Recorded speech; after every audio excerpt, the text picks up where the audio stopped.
for online moviegoers, it's going to be good news as popcorn and cola will get less and less expensive. A 5% GST as opposed to existing 28% means that hopefully going to movie theaters now is going to get cheaper. 18. 18. Go ahead, Amit. Yeah, but there's a little caveat there that the snacks linked to the movie tickets will still cost the same.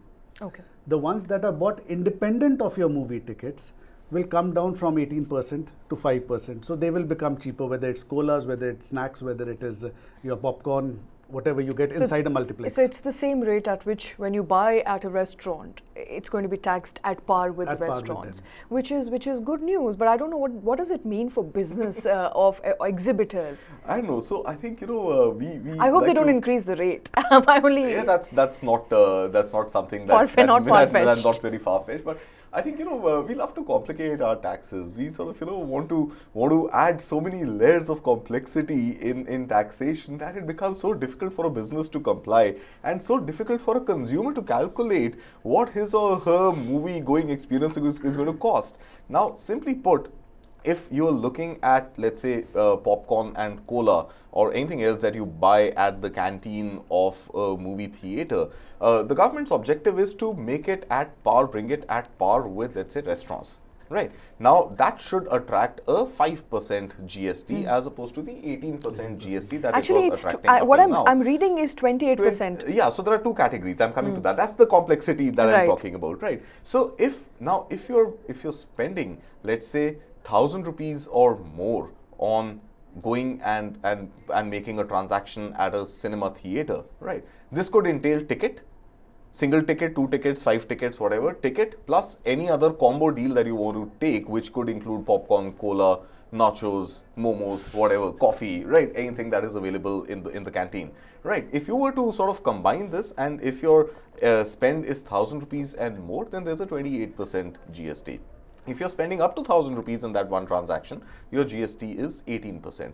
Now, if you were to, even in today's scenario, if you were to, let's say, add a cola and a popcorn bucket along with your ticket and you pay at the ticket counter, it's still going to attract 18%.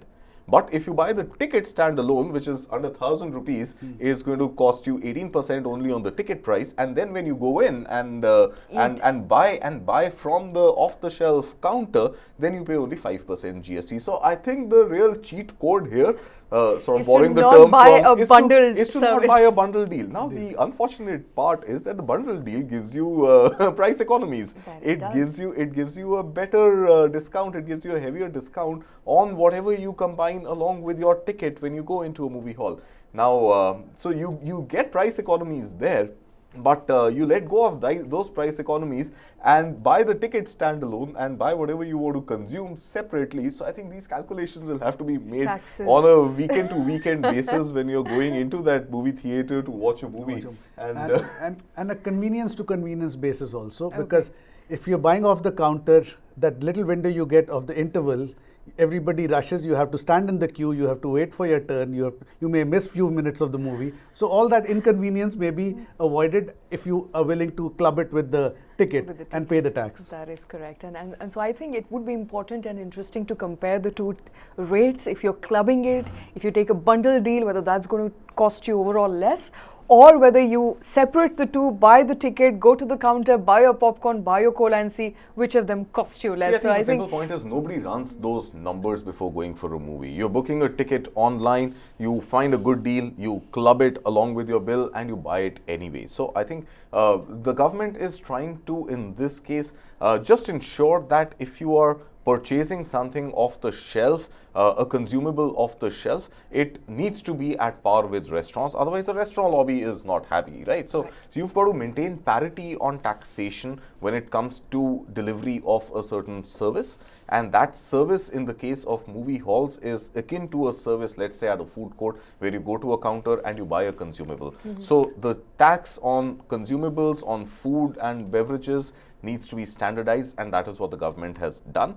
But unfortunately, I think tinkering it at a very, very micro level, that a combo deal has a separate taxation for the ticket price, a separate taxation for the combo of consumables. I think those complexities will have to be tided over maybe on the 51st or 52nd GST Council meeting. Whenever that happens. But until then, I think it's an important caveat, but something that consumers, moviegoers, movie watchers are going to be keen on eyeing. If you're buying directly from the counter, the cess or the GST that your food, your beverages will attract will be 5% as opposed to existing 18%. So make your choices very, very wisely. And talking about Delta Corp, yeah, it's down 15% now, Shweta. So back to that story, back to Delta online Corp, gaming, yeah, it's 10:19, about 45 minutes into trading, and it's hit its lowest circuit of 10% and now down a further 5%. It's trading at 209, down 15% or 37 rupees per share.